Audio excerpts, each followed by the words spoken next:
about the bigger picture. Let's talk about how we be ballin', playing with the Wizards. Let's talk about the Nats and how they always got good pictures. Let's talk about the Cats, how Rex can turn them boys to winners. Injuries and updates, oh yeah. To the opponent, we stand toe to toe, yeah. To the top, this podcast gonna go, yeah. I think it's something you should know, yeah.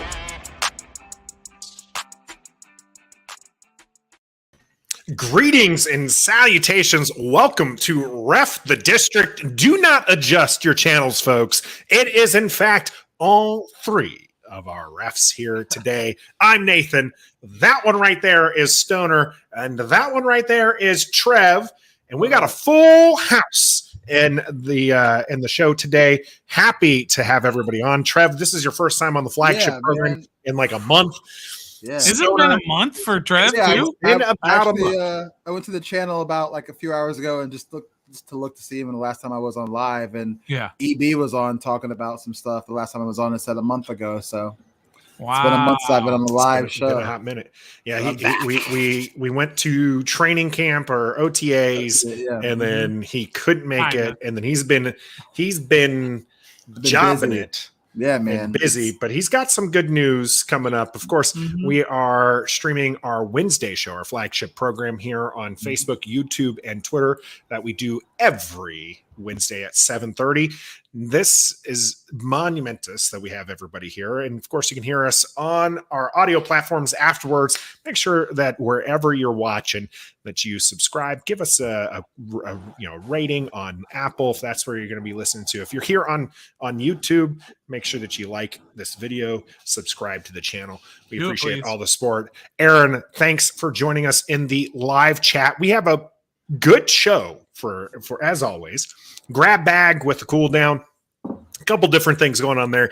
I might gripe during the grab bag, just FYI. I have a bone. You have something? To pick. I can different bones. I can guess what it is, but all right. I'm looking forward during the game. We're going to be talking training camp to include the situation with Terry.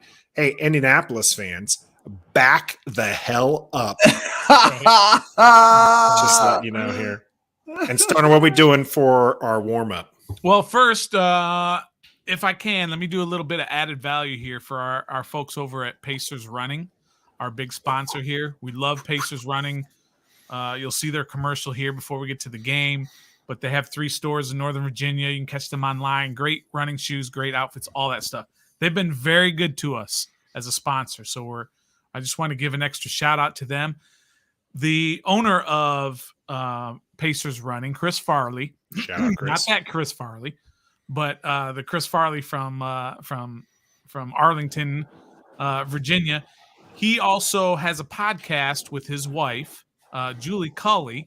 She was an Olympian runner as well. And they have a podcast called Pace the Nation, which is produced by the great folks at Ref the District. That would be us. So it's going to be high quality audio, high quality video. I see what he's doing. Go check them out on YouTube. That's not been their big platform. Their big platform has been audio, and you can find them on all the audio stuff. They have thousands of downloads every episode. They get some huge guests, but they're trying to build up their YouTube page. So if you get a chance, head over to YouTube. It's called Pace the Nation. It's a great running podcast. Check it out. Nice. Sounds good. Now let's get to the warm-up. Let's get to the warm-up. Should we go right into the Terry stuff, or should we save that for the game? Save that for the game. Okay. Well, let's talk Warren Sapp real quick, because that's the warm-up. That's training camp adjacent, and a lot of people seemed confused why he was there. I mean, he's a Hall of Fame defensive tackle. I'm pretty sure that's why you invite him to the camp. I mean, there's also the fact that, he has ties to some of the personnel coaches and GMs. So he looked great in the burgundy camo hat that he was wearing out there. And he loves the defensive line. So what did you guys think about Warren Sapp coming out to training camp and working with the team there? Trev, first to you. I love it. It shows that we are really dedicated to improving our defensive line, bringing in some good veterans, Super Bowl winning, Super Bowl appearing defensive linemen that know a little bit about the game. So I loved it. Like you said, he knows Martin Mayhew. He knows some other people affiliated with the team. Sure. They ask him, come put some input, give a little advice, and he did. It's not a big deal. He's not an assistant coach. I mean, he probably could be if he wanted to. He's not here to take somebody's job. So if he takes one, I think metaphor might have a point here. You invite Sapp because Sam Mills is our D-line coach. You get the good with some Sapp, and you get the Sam Mills. So I'm not going to say that he's bad because he earned that job, but it's not going to hurt us. Okay, somebody play devil's advocate then. What's the problem? Right. What's the problem with Warren Sapp being at training camp? Nothing. A Hall of Famer, one of the best defensive linemen ever. What's the problem? Somebody tell me what's the problem. Yeah, if I had a venture why people wouldn't like it is because, just because he's a Hall of Famer doesn't mean that he can actually teach or coach at a Hall of Fame level. But he's been there. You're asking me to play devil's advocate here. I can't. I'm a fan of bringing in there. Maybe, and I saw some of this, and I know a lot of this was just kind of, joking, right? But it was just like, why invite Sapp? Why not invite you? There's all this talk about the alumni of the Washington franchise. Why not bring, Man out? Or somebody else. Let's play devil's advocate to that. Albert Hainsworth. Okay. I would love that. That's dope. Bring him out. If you offered him $100 million, he would come back out here. Maybe they asked him. Maybe he doesn't want to. Right. Maybe he's not physically able. Maybe maybe that. Maybe he wasn't even asked. Who cares? Yeah, who cares? You got a defensive lineman, Hall of Famer, who's in for a couple of days, who can teach you a few tricks and stuff. Yesterday, right? And he was there yesterday. Yeah. Maybe he's going to be there tomorrow too. Who knows?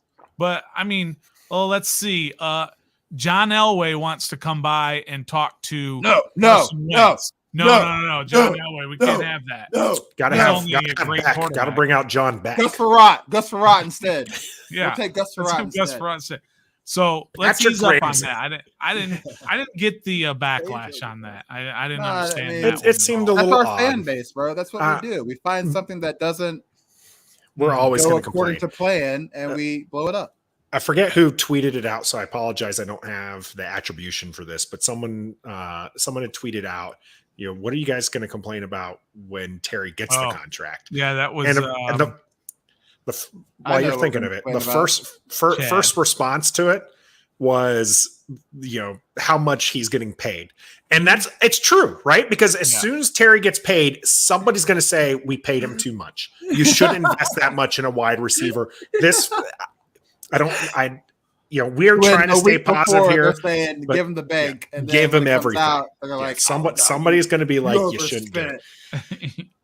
It happens. Not even top 100 receiver. Yeah, watch. That is actually some garbage right there. But maybe we can bring that up during the game there. Meta brings up on the Sapp issues. It's like maybe it's an era thing. The game has changed. Mm-hmm. Maybe you don't bring in someone from the 80s because the game isn't quite the same. I'm pretty sure defensive tackles still is older than Warren Sapp. That's what I'm saying. Is you don't bring in Charles Mann or Sapp because they played at different eras. Now, I don't buy that. So. Defensive tackles crush the middle, and as Sapp said in his little presser, you crush the middle. You don't give them time. And you're going to have your defensive ends doing some pretty good things there. Let's talk this Ron situation here real quick. This one's a good one. Again, Meta here. Thanks for joining us here in the chat. Hey boys, political, aren't you? My respect for Ron has jumped 1,000% after listening to his presser Monday, talking about Jack Del Rio and amendments, etc. What a leader. I was told JDR is too cool of a name for a mediocre defensive coach. So we got to go with the good old Jack Del Rio. The man's initials. I mean, come on. Yeah, I still like JDR. We didn't make it up. But JP, who maybe someone say giving initials to a mediocre radio host. Not my opinion. not my opinion, but some people don't. Okay, like well, if that's the case, junkies. then what's J.D. McKissick's name? John David McKissick? Should we start saying that instead? Because he's not mediocre. He's a stud, but J.D. is his name. Maybe not a stud. He's good. Maybe not a stud, but he's good. So Let's get to this Ron presser. How did you guys feel the presser was handled? And maybe even go up into Cam Curl's presser where he kind of took a dig at the media. Stunner, why don't we start with you? Well, first of all, the best thing that they did is they did not allow JDR to speak again. That was pretty smart, I thought. Just keep him away. And there's no need to get into all that because JDR's got a little bit of a loose lips when it comes to things like that with politics. We've seen it for years on Twitter. He lets his opinion be known. So that was the first thing that was good. And Ron kind of coming out and saying that, I mean, you had to do that. You had to say, look, we talked about it. I admonished him. That was all good stuff for the team public image going forward. You just kind of had to do all that stuff. But I do believe that it bothered Ron what JDR said. Because if you know his politics as well, you know kind of what side he stands for. And so that bothered him as well. And he came out and he said, look, that's just not right. We don't say those things. You do have freedom of speech, but you don't have freedom of consequences from your speech. So here's the consequence. How much was it? 100K. And then they took the 100K and they're going to give it to the DC Police Memorial Fund, I believe. I could be not nailing that. It's great. I think all of that was handled very, very well. Is as good as you can handle after it happened, after the whole, for lack of a better term, the whole dust up with JDR press conference. Perfect term for it. Trev, did you gain respect from Ron in that presser? I mean, I've kind of never lost respect in this kind of area with Ron Rivera because he's always seemed to handle it the professional way, the most professional way. And I think this time he did it the same way too. He didn't give details because that's what the media and everybody's looking for. He handled it accordingly. He handled it the way he was supposed to do in his position, and we move on. And you can sense in the tone and his explanation, he probably is tired of not only this, but everything that comes with this organization. He's just brought here to coach football, and now he has to address politics. Now he has to address scandals in-house. He has to address players not showing up for camp. He has to address COVID. He had to address his cancer situation. Like, he's had a lot to deal with, and I think you're starting to sense he's growing really frustrated with this organization in some sense. So I think he let out some of that frustration. Yeah, right? It wasn't too long ago where he said, every time we have something good, something bad happens, and we just can't gain momentum. Go ahead. I was just going to say, you can say what you want about his coaching record, which isn't great. It's mediocre. Even here, or especially here, it's not been great. What he has done is he has brought respect to the leadership of this organization, which hasn't been around for quite a while. So give him that much. As a man, as a leader, and as the forward-facing person of this football team, you can't get any better than Ron Rivera. No, you can't. Now, hopefully, he's going to back it up with wins.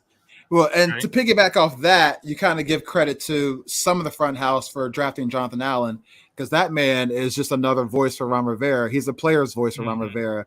You know, he can communicate to the players and to the fans a little bit better, and he has the same stance, the same leadership as So I'm riding with Ron Rivera. It's time to play football. He handled it in house. No need to spill out, like Cam Curl says, and he wasn't wrong about that. The media does like to take things and spin it. They'll take excerpts of a whole 10-minute answer and take the one paragraph that has a little bit of some smoke to it, and they'll put that out there. I mean, it is what it is. Cam wasn't trying to stir the pot. He was just being honest, and also kept the details in house. He explained why it was important to keep it in house. And he told you, whether you like it or not, it's the honest truth. The media likes to do whatever they want to do with the narrative. So I'm all for Cam and Ron with the way they handle their pressers. Yeah, definitely some awkward laughs on that Cam Curl thing. And I think, honestly, the defensive guys are coming with a united front on that. You get a lot of, John Allen and Sweat, both of them just saying, hey, we might not agree with his politics, but we're not here to agree with his politics. We're here to play football. Exactly. Jonathan Allen going off on Twitter saying it's garbage. It's not a real space. But a lot of it, even DaRon Payne were like, listen, I'm just here to play football, and we're going to do that, and we're not going to focus on that. And you guys don't need to know what happened, And what the hell was the media thinking Cam Curl's going to say when you ask, why do you think it's important to keep stuff like this inside the locker room? What answer are you looking for?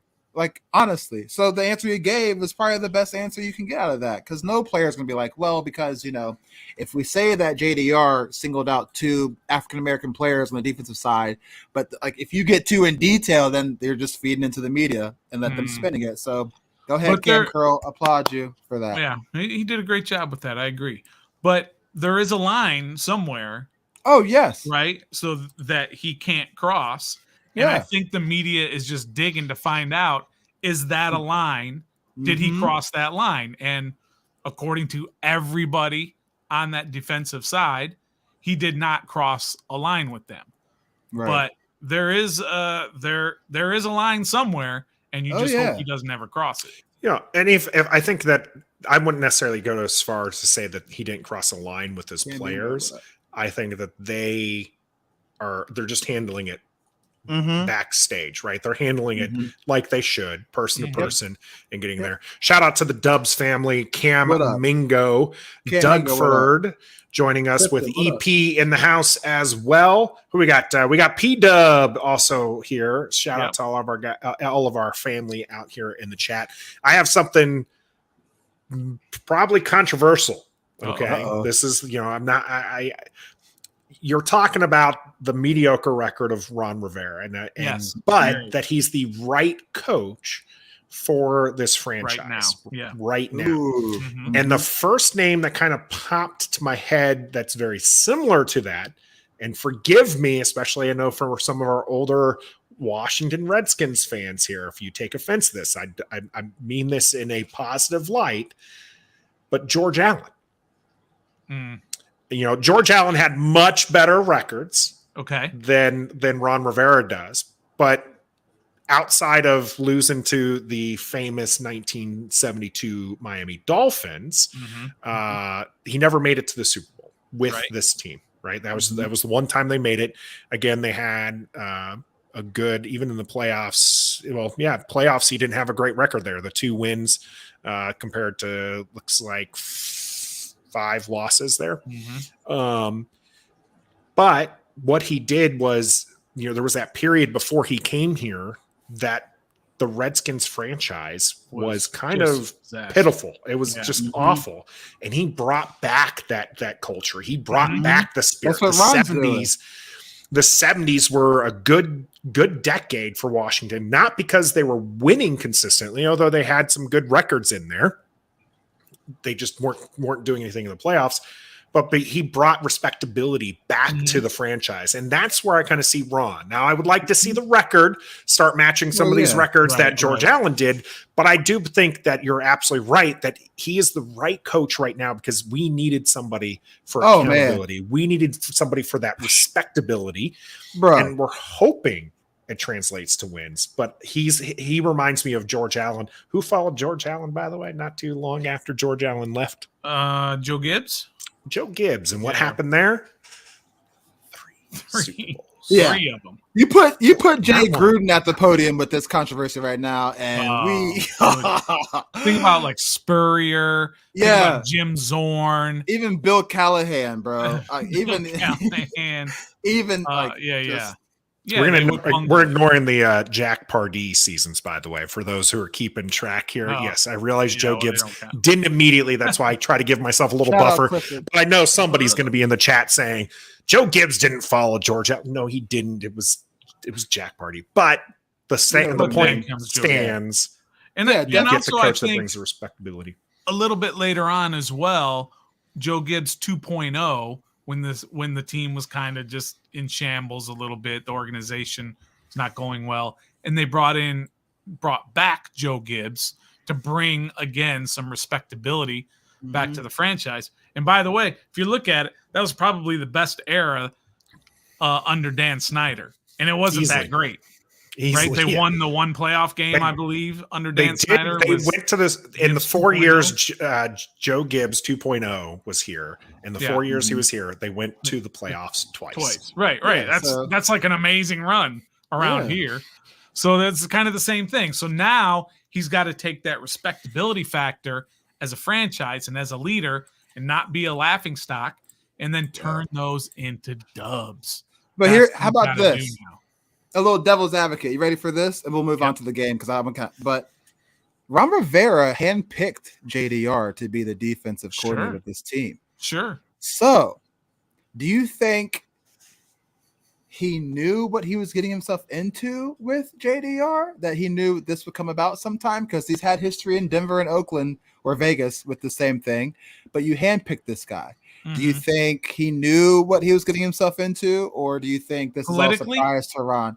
Do you mean I don't want to know. Field? I don't know political. Well, so on the field mediocrity or off the field? Off the field activities. Like, did we know? Like, do you think he knew that he would have to be on the lookout for a possibility of this happening, or do you think this kind of came to a surprise that he was still so publicly still doing it off the field as he did in Denver and Vegas? Like, do you think that's do you think Ron knew that and he's like, oh, why didn't he do it like this? So $100,000, or do you think like he knew this coming? I don't know. You know what I'm trying to say? I think he probably knew that he was getting kind of a wild card, but he also knew what he was getting as a defensive coordinator. Say what you want about his JDR's record as a head coach, which wasn't great. His defenses have been pretty darn good. So that's what I think he was most focused on. Let me bring in the best defensive coordinator, and I'll be able to handle his shenanigans as best I can. You never thought that we would be in this situation to where we had, an insurrection of our democracy, right? And that JDR would be like, that was nothing. So you never thought he would be in something as crazy as that. That is true. Very true. Very true. Yeah, okay. I think Ron's a football guy. He brings in football players. He brought in a football coach, and is just going to roll with it as far as last question before the game. We start off the season 0-4. Does JDR get fired? Well, if it's the defensive fault. If it's defensive fault, does he get fired? 4 games might be a little early. But 0-4, yeah, maybe. I mean, look who we're playing. The we have an easy schedule at the beginning. Jags. I don't know who else. We're 0-4. Jags. I mean, if you're that one tool, I apologize to the man who I'm referring to here. I don't know him personally, but when you put up Washington going 3-14 this year and the first win, like they were 0-8.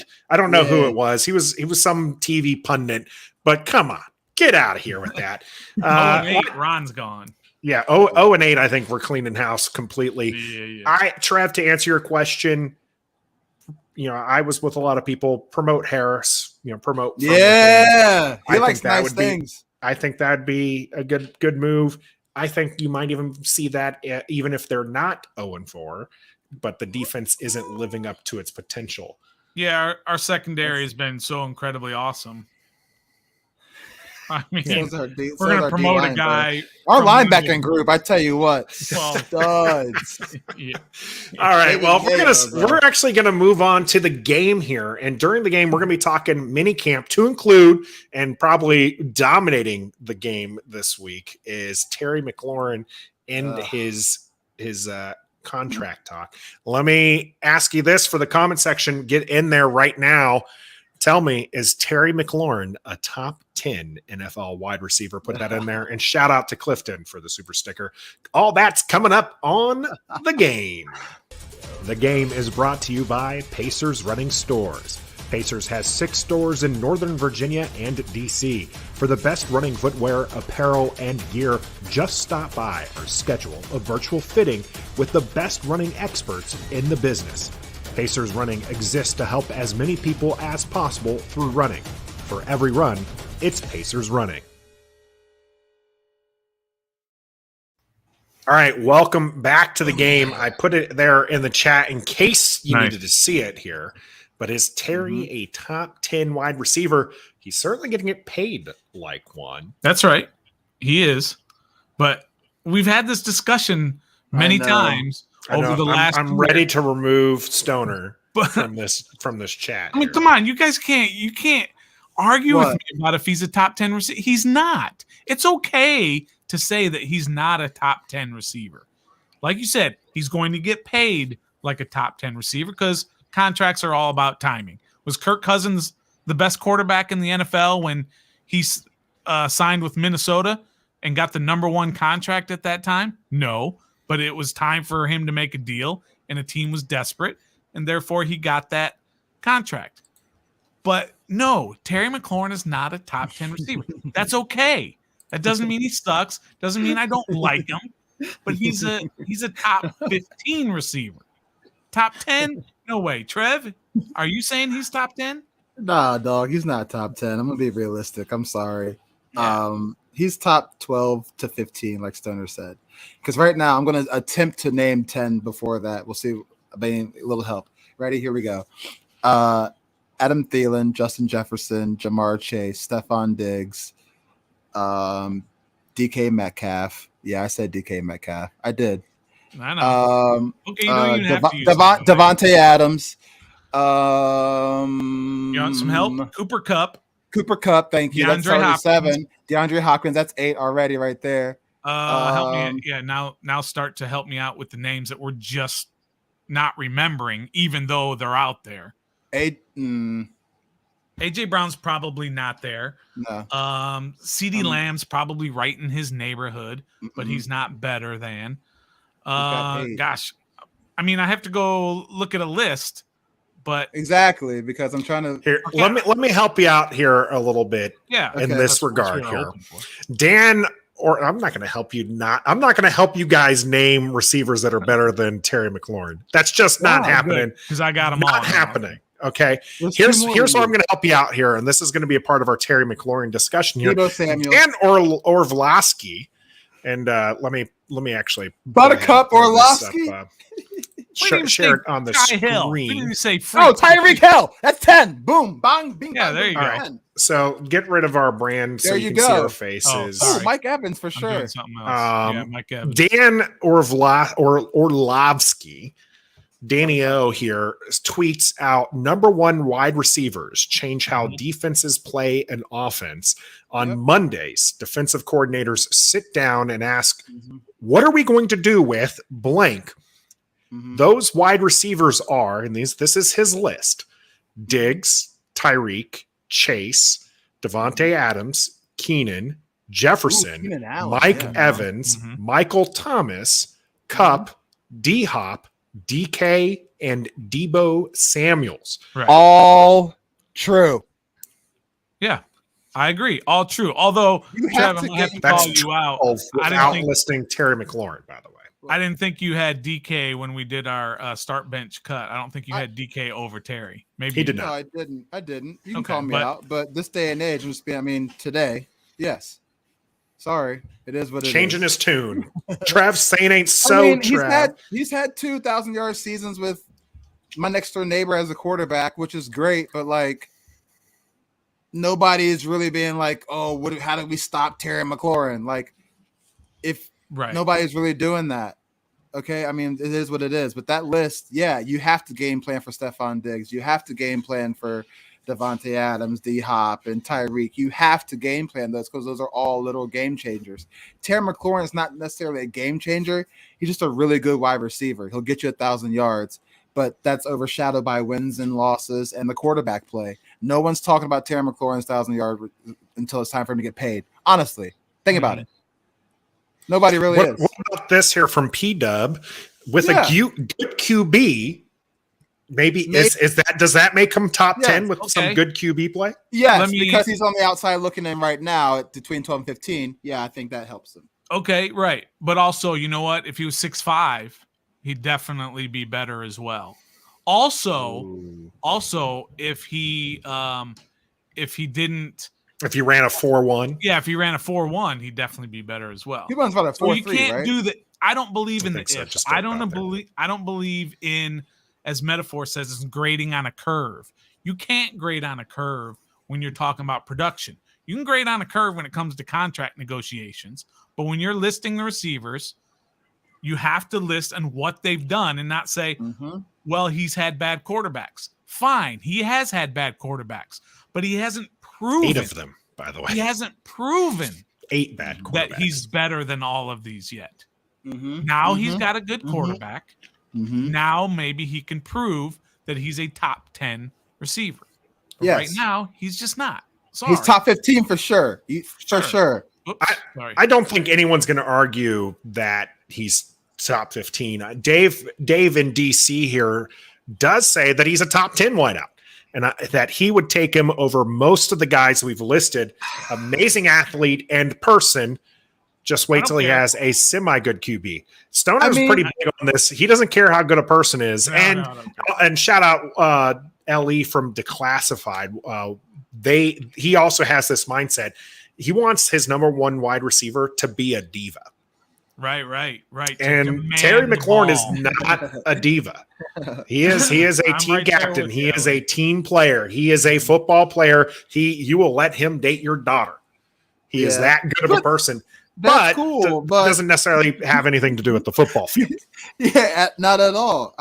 So he could be a great person, a great athlete. I mean, I hope he's a great athlete in the NFL. But if he's not a dog out there on the line of scrimmage, if he's not making, like you said, teams be like, yo, Terry McLaurin, we might have to It's just like hasn't he though? Haven't they game planned against him? Isn't that one of the things as we see him double teamed all the time? This man was producing.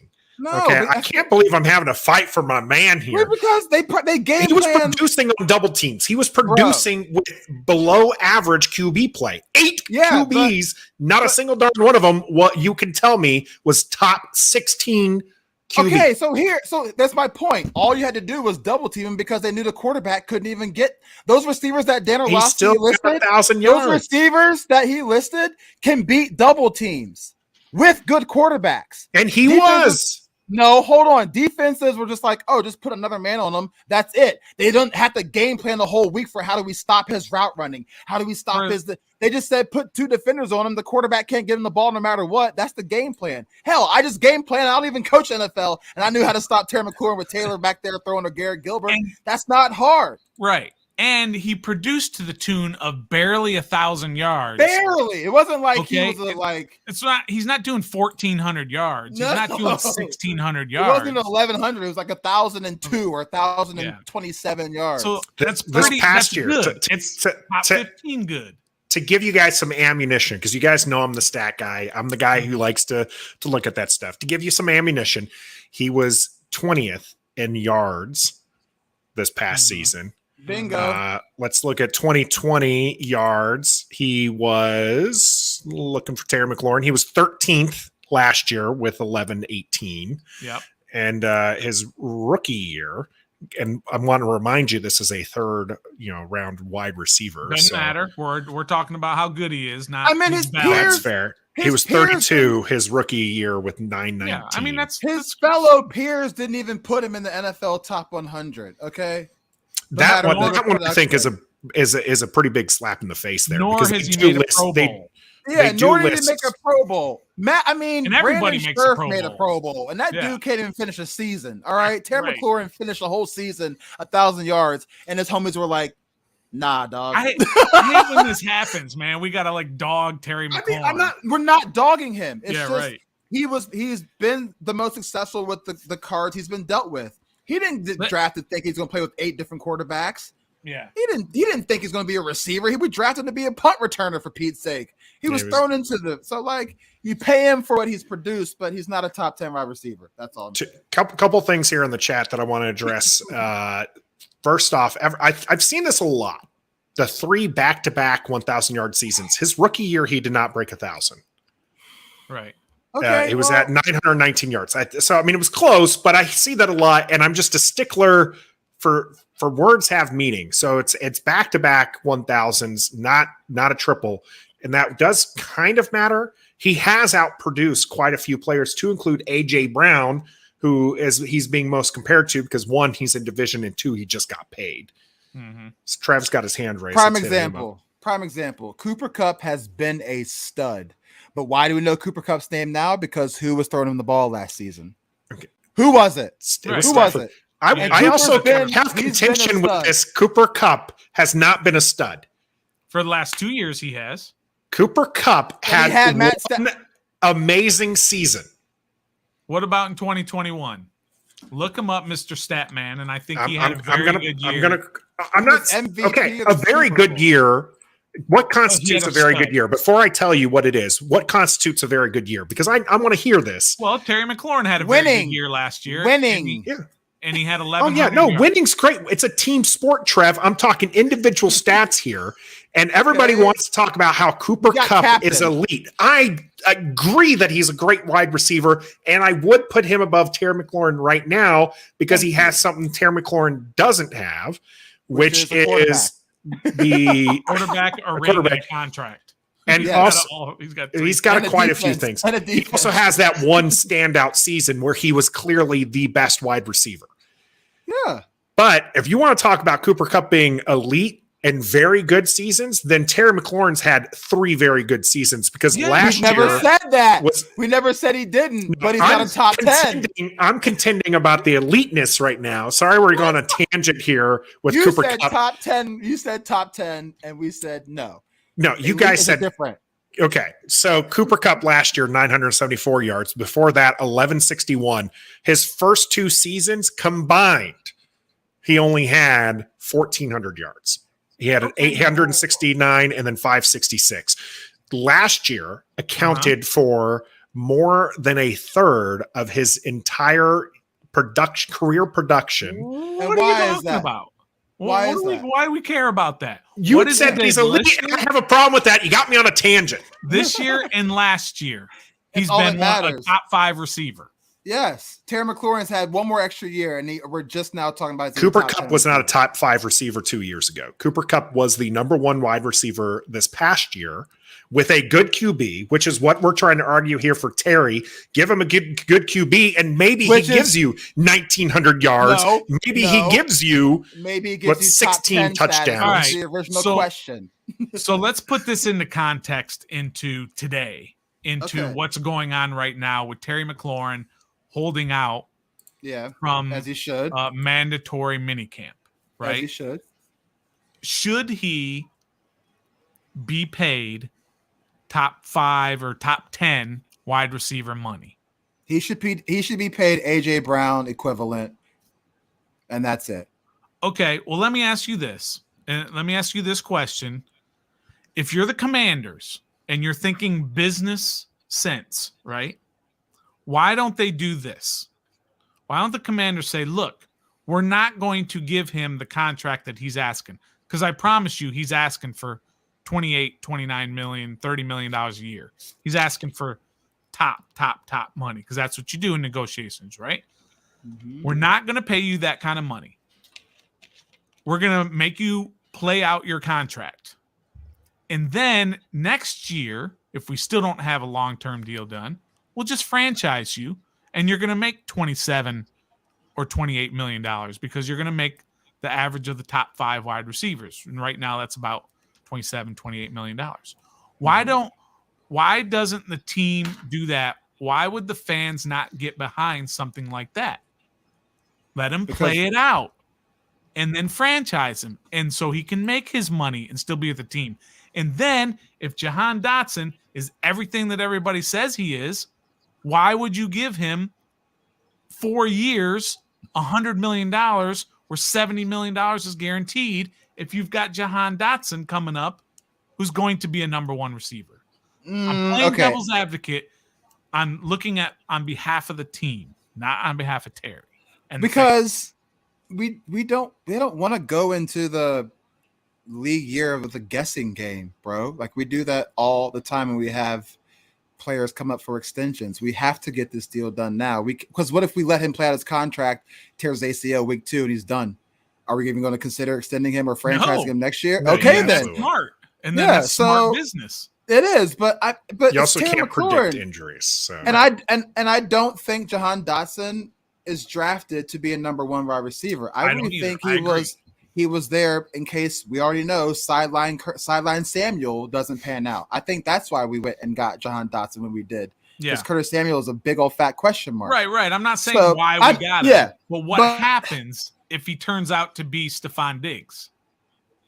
Well, then that's good. We've already extended him, and we don't have to worry about him asking for more money next year when we don't have it, because we have to maybe keep Carson Wentz again next year if he performs good. We've got to get somebody, DaRon Payne, if he performs good. We got to do something with his contract. Maybe the money's not there next year because of who knows get one what. franchise tag. If you have the chance to get this extension done, you do it now. You don't want to go in there playing safe, saying just play out this year, then we'll franchise you next year. Because if he's done this contract, what if he doesn't want to come back and play for us this year? How do we franchise him? You can franchise him. He doesn't have a choice. He either plays for you or he doesn't play. Well, true, but then how big is that franchise tag? Character we just talked about. It could be $30 million. Who knows? I mean, next year I think is $20 million. It's 18 this year, but we don't have to worry about that because he's still under contract. For wide receivers, I think it's $20 million for the franchise tag. So might as well just go ahead. No, it's not. For next year, go ahead and look it up, please, because I'm pretty sure it's around 20 a year. It's the average of the top 5 wide receivers. Ty Hill's making 30. Devontae Is Adams it top 5? 28. Looks like somebody's going to check the D-Hop's making 27. Cooper Kupp's making 25. It's going to be about 27, 28 million. You look that up 30, do some talking here. If that's the truth, it'll be 30, and that's way too much money for Terry McLaurin for 1 year. Stoner, I ask you to look that up here while I'm going to ask Trev a question, because you're saying pay him now. Yeah. Do you think the wide receiver contracts are going to continue going up? Yes. Or is the bubble going to burst? Because you do have players like Jamar Chase, Jahan Dotson, if he is, like Bubbles is saying, going to be a top 5 wide receiver. Mm-hmm. Wide receivers are coming out more ready now than they have in seasons past. So you can, just like a QB, successful teams are winning when they have a QB on that rookie deal, because you don't have all that money loaded up into a QB. These wide receiver contracts, if you can replace, like Tennessee did, A.J. Brown with Burks, Treylon Burks, is there merit for the wide receiver bubble to burst? Or do you have to pay him now when it is expensive? Let's not fool ourselves. This is going to be a costly contract. No matter what. Yes, I think you pay him now because, like you said, it's only going to get worse. Christian Kirk got paid, and he's worse than he's not even a top 15 receiver in my book, and he got paid. Devontae Adams paid. Like all these receivers. AJ Brown is good, but he's not top 10, and he got paid $25 million.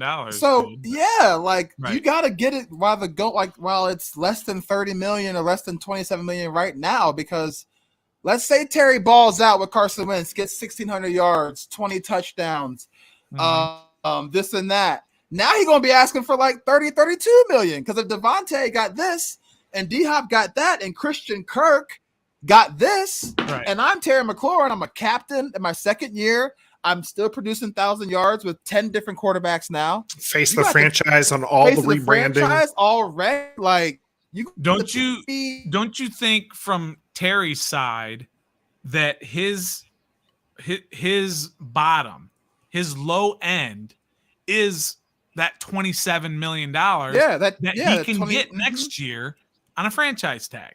So this year, somebody was asking right now what his contract is. He's going into the 4th year of his rookie deal, which is he's getting like $3-point-something million. His career earnings is less than Jahan Dotson's at this first point. Year. Right. Yeah. Right. But this year it's like $3-something million. I don't know exactly, but it's $3-something million. But again, the franchise tag is going to be about $27 million. That's got to be his base level for negotiations to say, well, I'm not going to sign for anything less than that because I can just wait and you can franchise tag me because I know you're not going to let me go. So $27 million is where we start talking right now. Well, you might as well just go ahead and sign him for that per year for the extension and get it done. I think the biggest difference in all of these guys, some of the guys that have been traded, the Ty Hills, the Devontae Adams, the AJ Browns, and all that. The big difference is what you guys just said, both of you just said. Terry McLaurin is one of the faces of this franchise, of the rebrand. He's everything that you want in a football player. That's where he's a great guy, he's a great athlete, all that comes into play is in contract talks. You cannot afford to lose McLaurin. And no, because know that. Exactly. People like him come a dime a dozen. So far, by watching Jahan Dotson's press conference, everything, he's kind of emulates Terry McLaurin. But Terry McLaurin is a grinder, head down, not a diva that some people want as a wide receiver number one. He comes in, goes to work. Art Monk wasn't a diva. He's not with media, at least. A captain his second year, drafted as special teams, turned to a number one wide receiver. Like, these kind of diamond in the roughs, you cannot slip up, and he is a true diamond in the rough. So I agree with you, Stoner. You won't find. He has memorable catches. Like, isn't that one of the reasons why what kept Art Monk out of the Hall of Fame? To fully answer the question here on the contract, his cap hit this year is just north of $3 million. So $40,000 over the $3 million mark. $3 million bucks. Nathan, why did you mention Indianapolis Colts stay the hell away? What have you seen anything on Twitter or something? Because I have. I haven't noticed something that by Terry McLaurin himself. Just saying. From you saw he liked the Reggie Wayne. He liked the Reggie Wayne coaching the Colts post. He liked it. He's from Indianapolis. And look, he is from Reggie Wayne. We like to make fun of social media, but that stuff means stuff to these. It means stuff. I'm telling you, because he tweeted out before that, learning and growing. We were OTAs. He tweeted like the day before that. And Terry doesn't normally, he don't do that kind of stuff. But why would you tweet learning and growing? Contract talks, and now you liking Reggie Wayne's tweet about coaching and at the Colts and how much. I'm just saying. Let me play a video for you all. If we don't get, we gotta get this right, or else I'm telling you what, bro. Let me play a video for you all. Ron's gonna be fired. This is a little video I put together. All right, and it's. And I'll explain who it is. I was wondering what that was down there. Yeah, me too. So you ready? I'm going to play it right now. Okay. There's a market out there for Terry McLaurin who's viewed very favorably around the league. If there were to be a trade that goes down, I think it's something that happens between now and camp. Because if Terry McLaurin's not showing up for mandatory minicamp and there isn't any progress between now and mid-July, I don't know about you guys, but I can't see him showing up for training camp. Can you? I'd say the chances of him being traded, I'd say it's probably 65-35 in favor of him getting dealt. Who was that, Stoner? That's for Matt our Lombardo. audio listeners. Yeah, so his name is Matt Lombardo. He's an NFL reporter. He's not necessarily affiliated with the, he's not NFL. Affiliated with the franchise. Just the league, just the league. He's. Let me just say this. He's a fool because he's simply putting that out there to rile us all up. I mean, because nobody on this planet thinks that they're going to trade Terry. Okay. And let me just say, they're not. They are not. All right. trading Terry. I saw Ron said that today, and then somebody tweeted that Nick Saban back in 2006 said he will never be the head coach of Alabama football. Here we are. I'm just saying. You always have to watch what they do. Now, here's where so what Trev was kind of getting to. Now, I didn't see that part about Terry McLaurin liking that Colts post.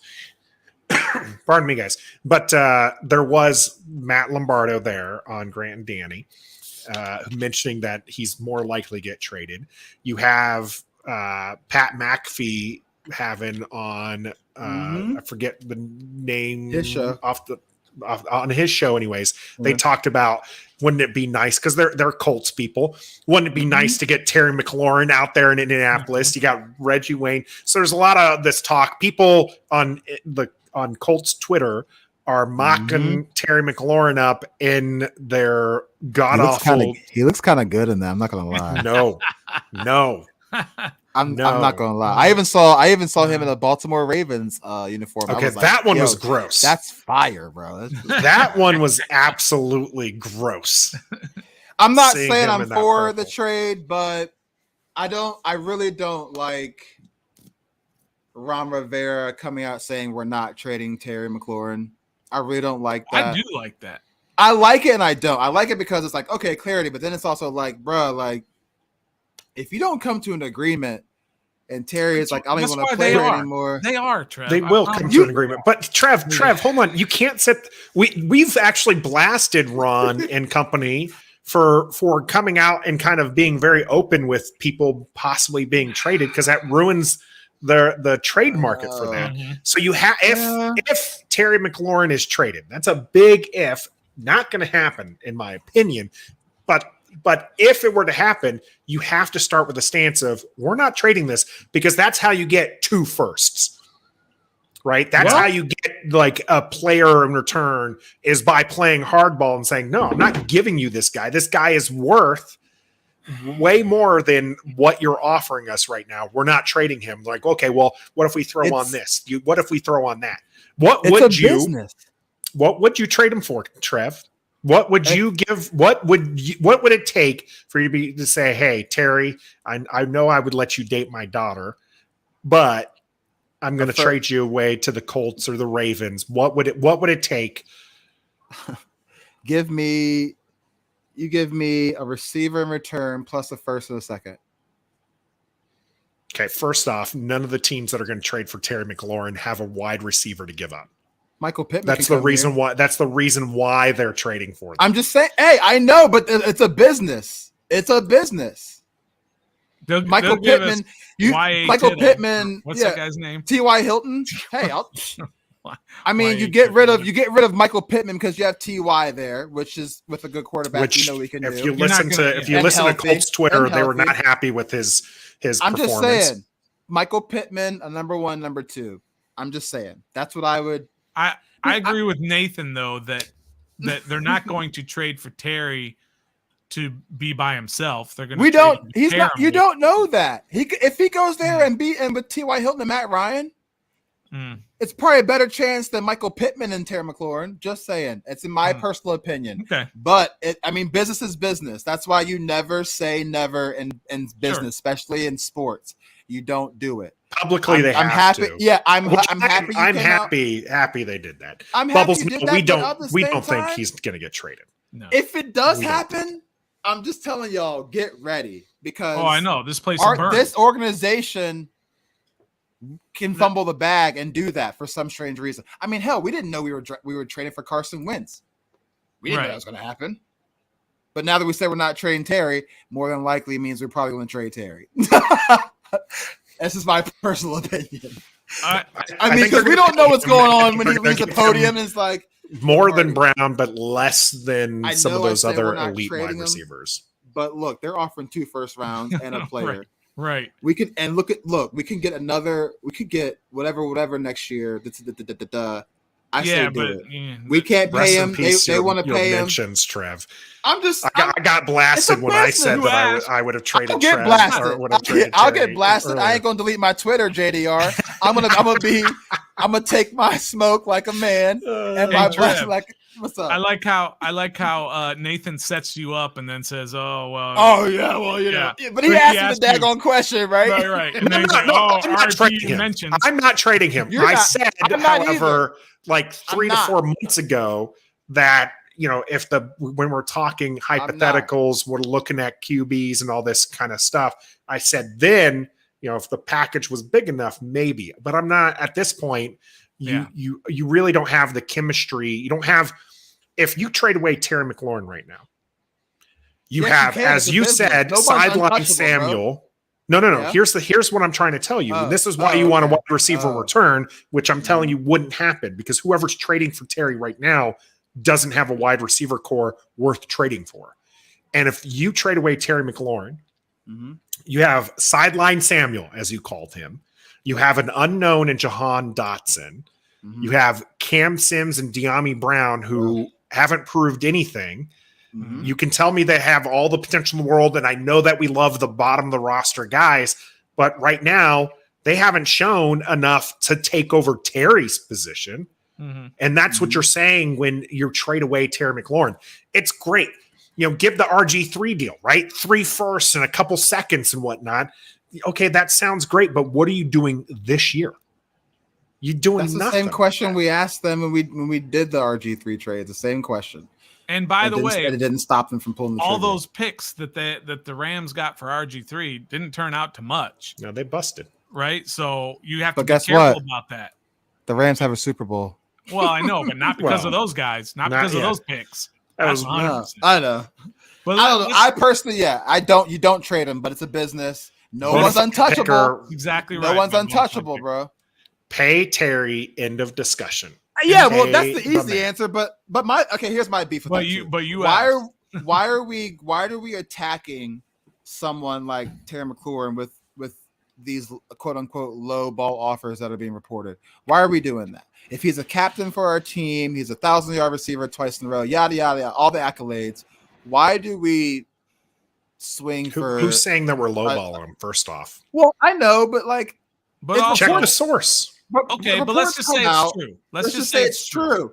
That's my thing. Like you've been 'cause saying if- all this time, Trev. That's Obvious- business. That's how I know. negotiations are done. it is, but it's like obvious. I don't know. It's just annoying to me that we know what we have and we still just try. I don't know. It's just annoying. But like I said, I'm not in the front offices. I don't know what's being talked about and Right. why he's asking for so much money, or if he's not asking for so much money and we still don't have the money to pay him, and maybe it's not so high and we still want to pay him. It's not so high.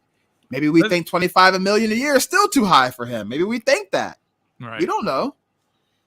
Well, let's talk some more training camp stuff, because I'd really love your guys' opinions on a couple of Okay. guys that I've kind Yeah. of noticed, both good and bad. Okay. And again, it's training camp. It's a mini camp, but it's still notable that the reports are coming about. We all know about the reports about Jahan Dotson. He's doing everything. He's catching everything. He's everything that they thought he was going to be. Yeah. What about the praise that AGG, Antonio Gandy Golden, got from the tight ends room and from the head coach about how good he's looked? Is that something to where he could slide in as the fourth tight end? Again, we don't care about the fourth tight end, but you got Logan, you got Bates, and then you've got Cole Turner, the rookie. I'm sure he's another guy on my list I want to ask about. But do you guys believe in this talk that AGG's really showing something in the tight ends room? And is it going to lead to anything? Evan, you want to Yeah, have thoughts on it? Because I have thoughts on it. Yeah, because it kind of seems like playing the tight end position fits his skill set more than being a wide receiver that he was. I mean, he was a 50-50 guy in Liberty. He didn't create much separation.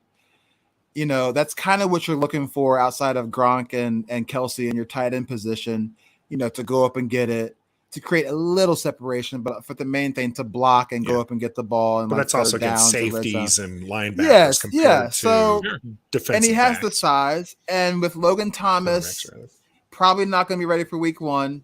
That leaves John Bates, who's a second year. Okay. Then you got Cole Turner, who I think is a stud, and he's going to shock a lot of people for some reason. I just think he is. And then you got Samus Reyes, who is not there. Then you got who else? Who else was that? Some other guy that So AGG is probably going to be the third tight end going into training camp and to the season probably. But will he make the whole season at that position? I don't think so. But I think it even play. Yeah, I think the best chance is if Logan's not there week one, he'll maybe dress as tight end 3, whatever. But I think this position fits his skill set better than being a wideout that we thought he was going to be when he first got in the league. But is it really going to pan out? I think it's another chance to make him stay in the league somehow. Nathan, AGG? I'll say that I'm not buying it.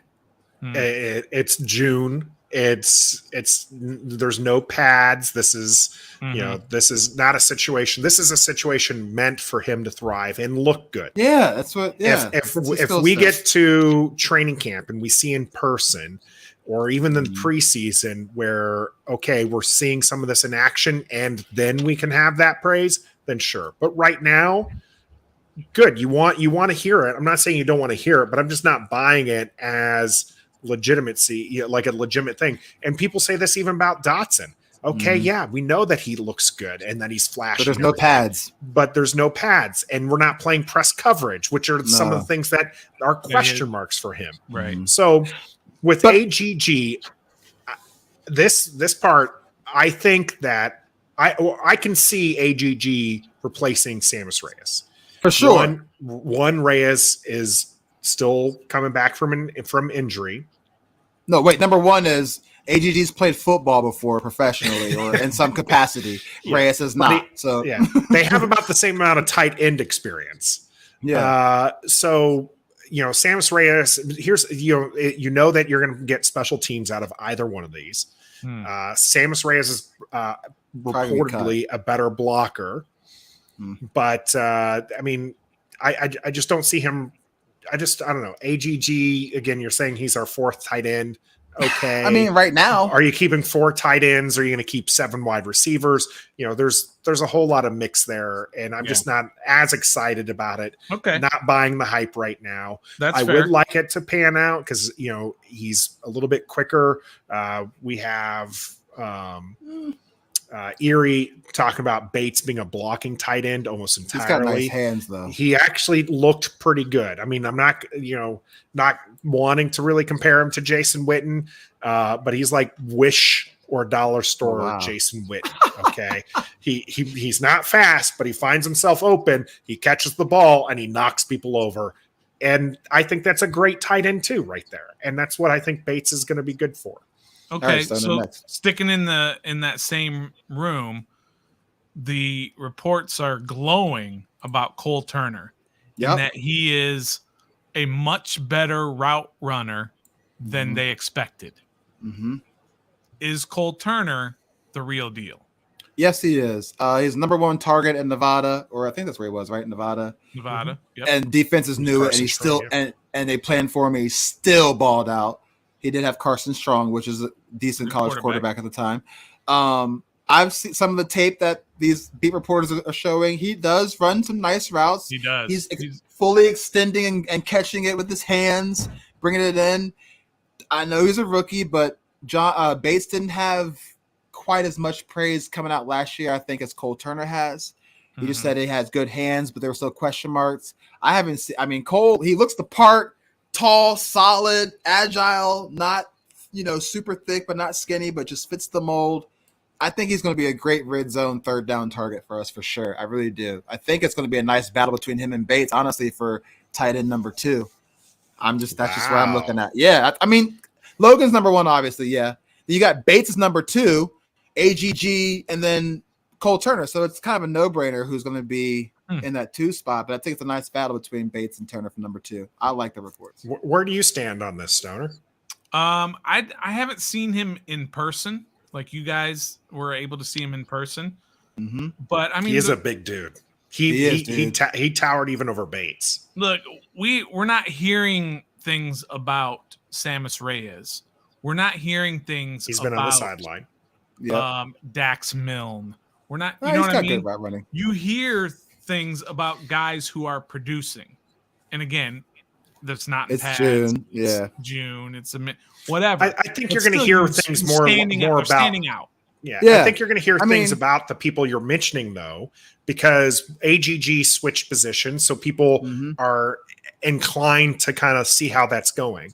Cole Turner is a rookie this year, and so people are inclined to see and actually watch him. You're not watching Dax Milne. You got tape on him from last year.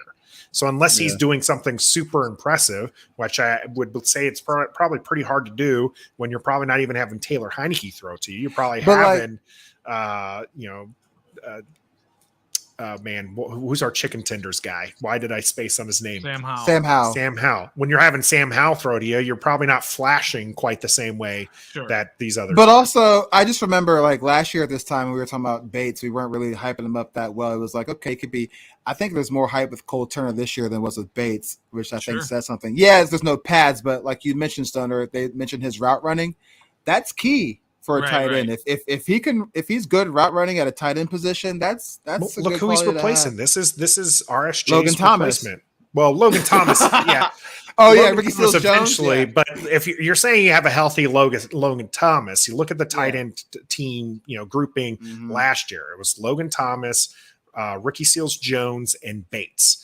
And so you really, oh goodness gracious, with Hemingway, you had Bates as that blocking tight end who could occasionally run out and go routes with it. You're right, that's not his designated thing. And RSJ was that move tight end. And I think that Cole Turner will replace him quite nicely. And I would like to see some of those those quality RSJ catches from Cole Turner. Which was like 2. So yeah. All right, Stunner. Who's next? They were quality. They were quality. Yeah. Who's next? All right. So now I'm gonna go on a downer side.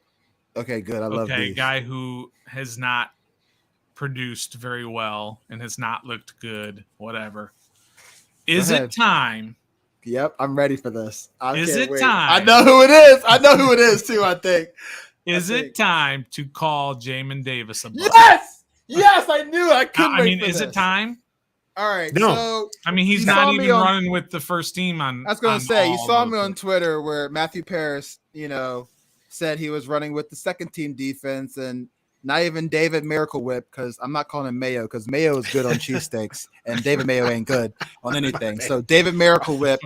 I like Miracle Whip. And Khalid Hudson are in front of him taking reps.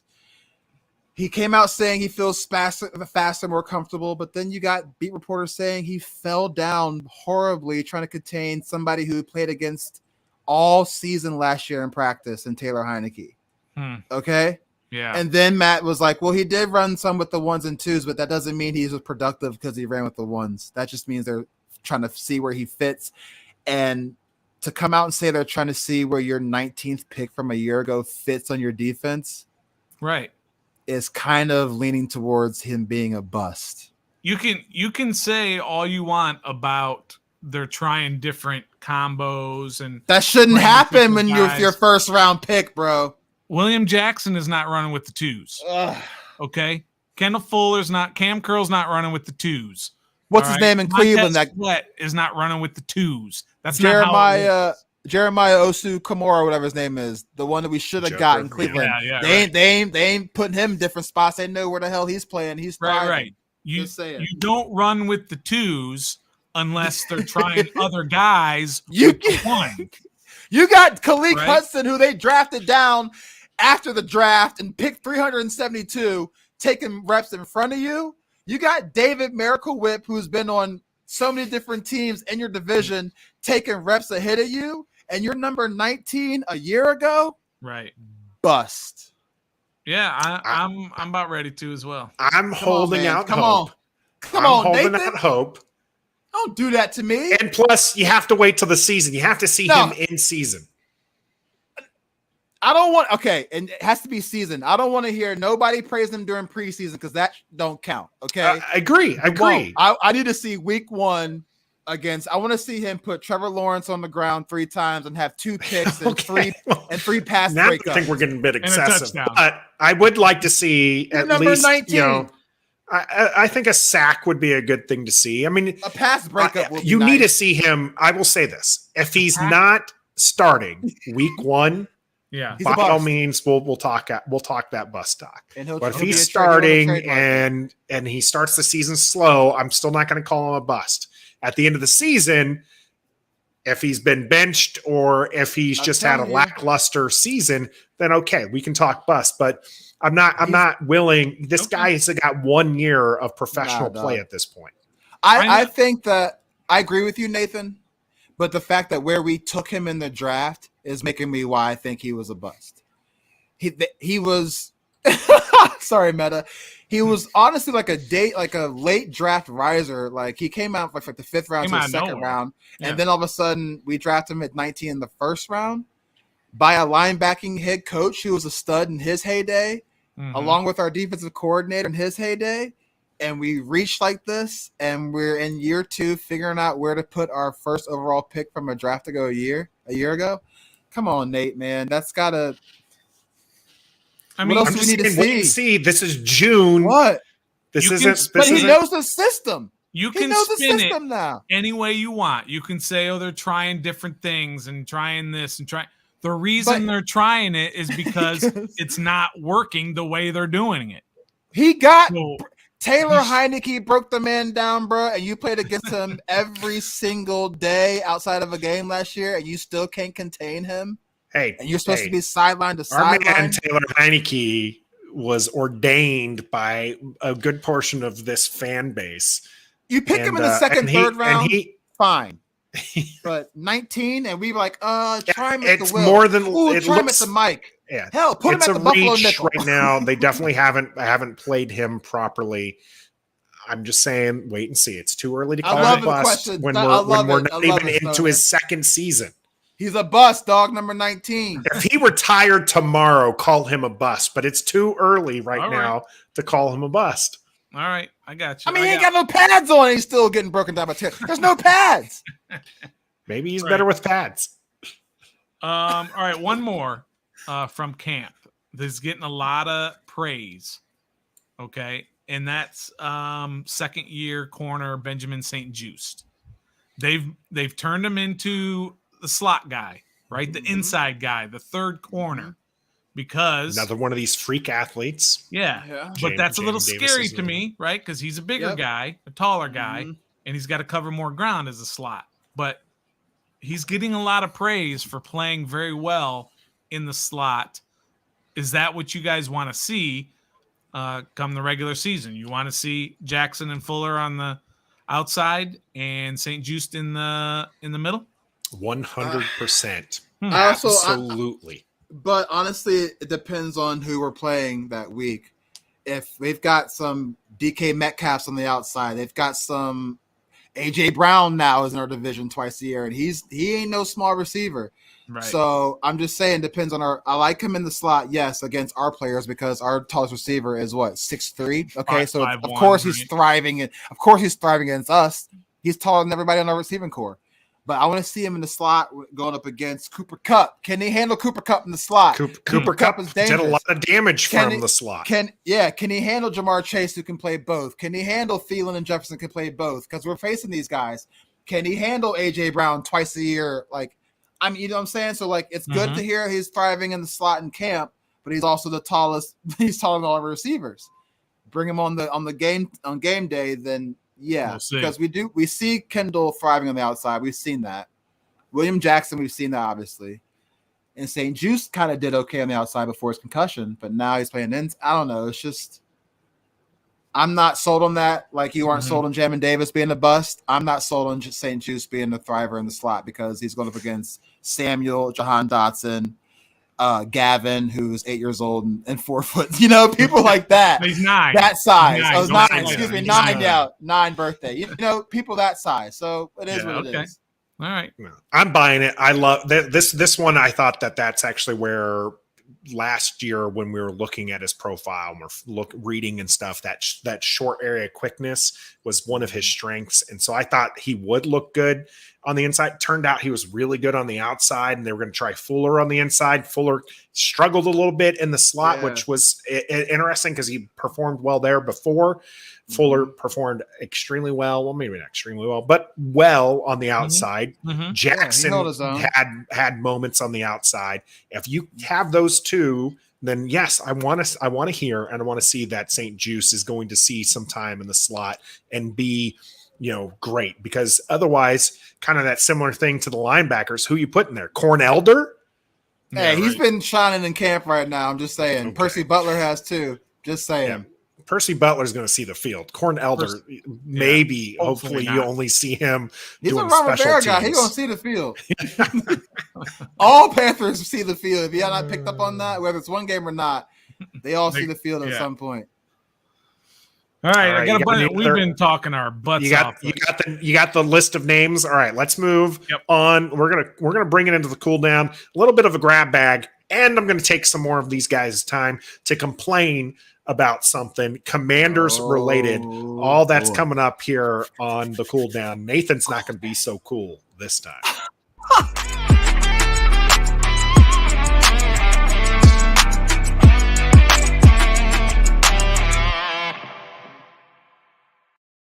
I want to thank everybody in the chat for sticking with us through that mini camp talk. We're in the cool down, which is the grab bag session here again, Stoner. What do you got in the grab bag for us today? All right, let's do this first. You ready? Okay. So first we got this that Governor Hogan. Whoops, sorry. Let me take the brand off there so I don't cover you guys up. Governor Hogan said, "Look, Maryland, let's get sports gambling in here before the NFL season starts. Let's stop screwing around, and let's give Maryland y'all need that online betting, for crying out loud. It's ridiculous that we've had it for like 4 years since they approved it. Maybe I'm exaggerating a little bit. I can't believe Virginia got it before you guys. I think it's honestly. 2 years. That's kind of it's been like 2 years since they approved it, and we still don't have it. So and they had the in-state betting actually vetted, and that's in person right now. You can do that in Maryland, and has been since before, for a while now. But the online stuff has been dragging. So love it. Thank you, Governor Hogan here for looking out for the sports bettors in Maryland. Because I know our man Stoner is just itching to make his own parlays. Yeah, he can stop giving me $3 via PayPal and ruin my damn parlay with his parlays. All right, he's hit on a couple that you did not put in. I'm going to call you out on that one. Yeah, that's true. All right, so there's that. There's a bunch here, but so I don't step on what you want to talk about, Nathan, why don't you go ahead? Because one of these might be yours, or I'm sure one of them. So about 2 weeks ago, DC politicians came out and said the conversation's over. We don't want a Commanders stadium here in DC. Yeah. And one of the points that they made to mention here was how we don't need a venue. We have big venues to attract people and, listed off obviously where, our other teams like to play. And instead we get this here and on Independence, which these pictures don't even do it justice. Walk through this, okay? From 1st to 14th Street on Independence, this mess is happening. Stages are being built. This is just absolutely ludicrous that like traffic, like if you're driving in DC, your whole day is messed up because of this. I'm a commuter and I have to go in on this mess. And you know what I've had to do the last 2 days to get to my bus? I've had to run. You don't want to see me running right now, okay? It is not a pretty picture, but I've had to run to try to find a bus. I was up and down all of DC yesterday because the bus not picking up where they normally would pick me up, not picking up at that location, not picking up this location, behind schedule because they have to go through traffic. So I was just like, you know what? It's fine. I know where they're going to pick me up today, only to find out now all of Independence Street is just blocked off. Don't tell me, DC politicians, that you have venues and your venue is Independence Street. What are you doing? You know what this would look great on? This would look great in that RFK location with a beautiful state-of-the-art stadium, some wonderful built-up property there where you have bars and all sorts of stuff that these goers, because you know what's in this area? Jack Rabbit. You want to go to the Air and Space Museum? You can't because it's closed. You want to go to the Smithsonian? Fine. You want to go down the street, the Holocaust Museum? Yeah, because that's the experience I want after a concert. No, take the dang on stadium in RFK and do something with it. All right. Sorry, got a little upset there. Better? Got a little upset. It ruined my commute. And that is ref the district. By the way, Friday, the commuter buses aren't even running in the afternoon. That's how messed up this thing is. They are completely blocking off all that traffic and flow for a concert that would be better off at the RFK location with a new stadium, state-of-the-art, like whole community that the Commanders want to build. But they have to posture because election season's here, and they want to make sure like their people, their constituents know, like, hey, no, we're going to take a stand. Stop taking a stand and build the stadium in DC. That's where it belongs. Okay. So when I got up, yeah, I got a cramp in my ab. That's why I got up, because I was laughing and then I got a cramp. And so I couldn't sit there. I was just going by you. Well, right. I agree. I think the stadium should either be in RFK or, I don't really do too much stadium talk, but just find a place and get the stadium done. That's all I want. That's all I care about. I have to drive no matter where it is anyway. I'm in Southwest Virginia. Whether it's in Maryland or Northern Virginia, it's going to be 2 hours more anyway. So, but whatever. If it's at RFK, you can actually drive to a location in Virginia, take the VRE up, or just drive to one of the metro. Well, then what the hell are we waiting on? Let's just go do it in RFK. Then you metro in, and then you can metro out. You don't have to drive in that crazy DC traffic. Don't worry, it's going to be in Landover. And here's another thing here that I'm sorry, Bonafide Picker. I know I like Virginia needs and wants the Commanders. Plus, Nathan will miss his bus if they go back to DC. Yeah, I will be fine if the Commanders end up in DC. I'd be ecstatic if they do. Okay, here's the thing, and this is a little bit more of my rant here, not just the traffic thing. I shared this in our chat here, and I'm going to pull it up here for people. This news was dropped, and this kind of goes in with this whole where the stadium belongs. Oh, it's a news headliner here. Washington D.C. based ESPN 6:30 a.m. to broadcast Ravens games. Multi-year agreement broadens audience to Washington D.C. The Baltimore Ravens signed a 4-year radio broadcast rights agreement with Washington, D.C.-based ESPN 6:30 a.m., a commercial sports radio station serving the Washington metro area.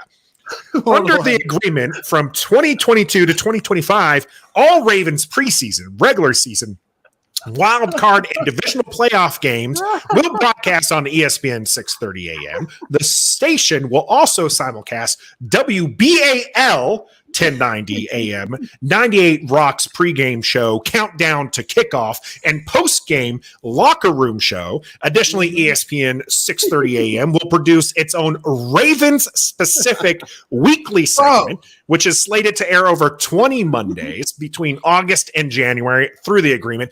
As a part of this partnership, ESPN 6:30 a.m. will deliver advertisements promoting club events and programs, while the Ravens will provide the station and its shareholders with several exclusive VIP experiences. NRDC. NRDC. So timeout. So what you're saying is the Baltimore Ravens are invading Washington, D.C. when they play in Baltimore, and you're not happy about that? What this is what's happened to this franchise that we love is they're giving up Maryland. They're giving up DC now. They're literally, the Ravens are in DC. They're in Washington right now. Baltimore, if they build this new stadium down in Virginia where they might be, that stadium could potentially be further away than Baltimore is. I'm just asking the question. I don't want to yell at me. Sorry. Getting a little heated. All right. Well, so that was my next thing on the grab bags. Metaphor here. Fair enough. AM station. What's that server? 36 people. If they're playing sports, if they're playing a sports game, people are going to tune it. I haven't tuned in, but go ahead.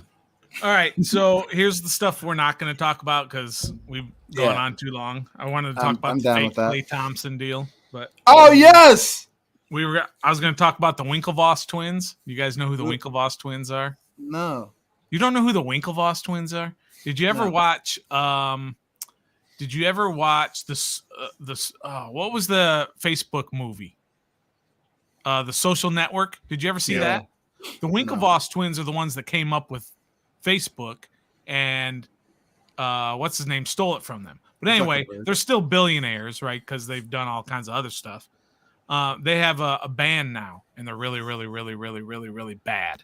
All right, so Word. So we're not going to talk about how Roger Goodell says he will speak at the Oversight Committee next week. Who cares? Dan Snyder will not. Yeah, whatever. Got They're tag team partners in this whole thing anyway. I was going to talk about the Astros through 2 immaculate innings. You guys know what an immaculate inning is? It's 9 pitches and 3 outs. Yeah, 9 pitches, 3 strikeouts. They did it twice in the same game, and even weirder than that because it doesn't happen very often. Lost. They lost. No, they won. They did it twice. Yeah. Same 3 hitters both times. Both times they had 3 strikes, struck out. Anyway, that's crazy.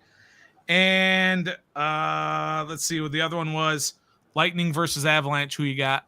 Tampa Bay. I mean, Nathan. Can the stadium just melt? Yeah, that'd be great. I'd be all right with that. Tampa Bay was sweet. And who I like you got? Tampa, by the way. Tampa, I agree with Trev. It's going to be. If the Wizards stay at number 10, who are they taking? Probably another daggone point guard. Someone overseas. I'm going to do my prediction. Last year I nailed it. Right? You did. So if you want my prediction, I'm telling you right. If they stay at 10, I actually have a sneaking suspicion that they're not. That they're going to trade Rui and or Denny and move up to 5. But Go ahead. Who's your name? It's my prediction that they're going to take Johnny Davis. I knew Wisconsin. Why? Because they had a workout there 2 weeks ago or a week ago. No, they've worked out literally about 100 guys. I know. So, which is. So you think they're trading up and taking him? No. I think if they stay at 10, they're taking Johnny Davis. But you think they're going to package some I'm telling you what, man. They're not going to find John Wall. Are they going to take Ivy? Yeah, if they go up to 5, then I think they might take Jordan Ivy. They're going to try. They cannot replace John Wall via the draft. I don't think they need to. I don't think they need John Wall as a point guard. A point guard. I think they need a pass-first point guard. You need somebody to replace Bradley Beal because he's getting traded. All right, hit the. I think that's going to wrap it up. We appreciate everyone in the chat there. Kevin, Erie, Meta, Tim, Bonafide, Meta. I think I already said there's quite Dave in there. P-Dub. Appreciate everyone in the chat. Make sure you like and subscribe this channel. We appreciate all the support. Of course, we do this live every Wednesday on Facebook, YouTube, and Twitter. We're sponsored by Pacers Running. Don't forget to check us out on the audio platform for your next run. Anywhere you listen to podcasts, you can catch us. Make sure that if you're out on Apple to give us a rating and review. And until next time, Celtics in 7. Be a fan. We love Washington, and we some die-hard fans. Yeah, we are. You know we keep it on 10. Let's talk about the offense. 1, 2, 3, let's go. And they gifted. We are ref the district. Podcast. Come on now and join us. You join it.